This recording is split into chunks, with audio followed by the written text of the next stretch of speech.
Manajemen Pendidikan Berbasis Sekolah atau MBS oleh Nikadek Taman Juniari kelas 7B.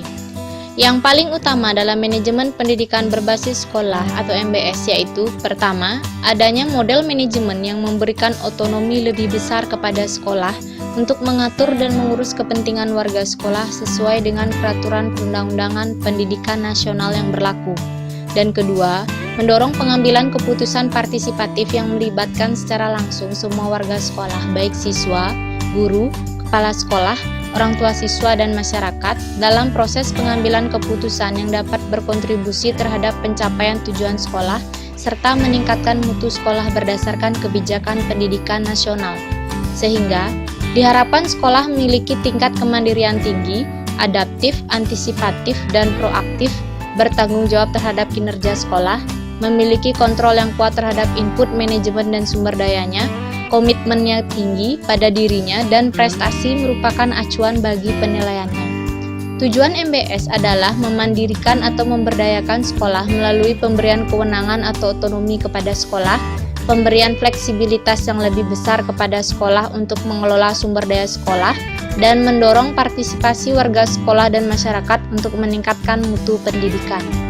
Adapun langkah-langkah MBS antara lain, langkah pertama yaitu perencanaan. Perencanaan merupakan keseluruhan proses pemikiran dan penentuan semua aktivitas yang akan dilakukan pada masa yang akan datang dalam rangka mencapai tujuan. Keberhasilan perencanaan sangat menunjang keberhasilan kegiatan manajemen secara keseluruhan. Langkah kedua yaitu pengorganisasian.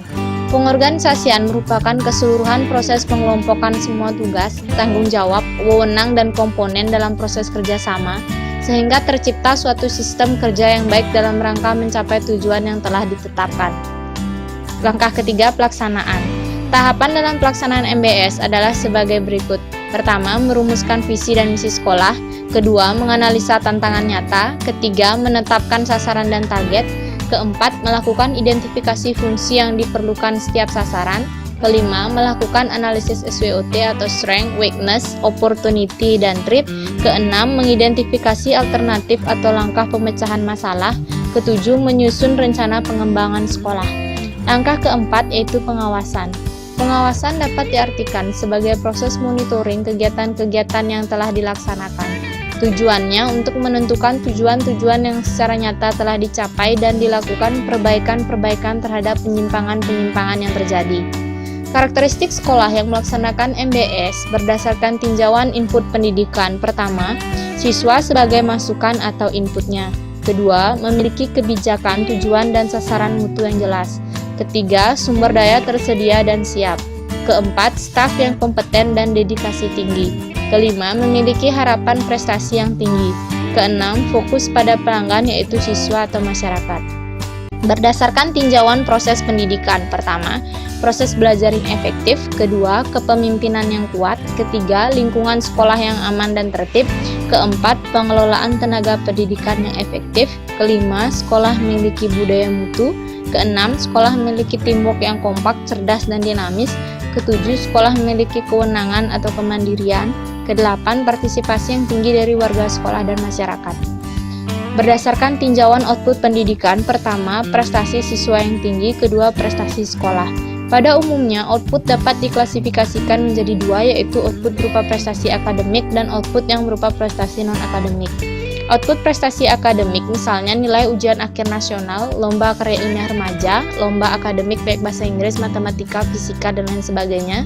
Cara berpikir siswa itu kritis, kreatif, divergen, nalar, rasional, induktif, deduktif, dan ilmiah.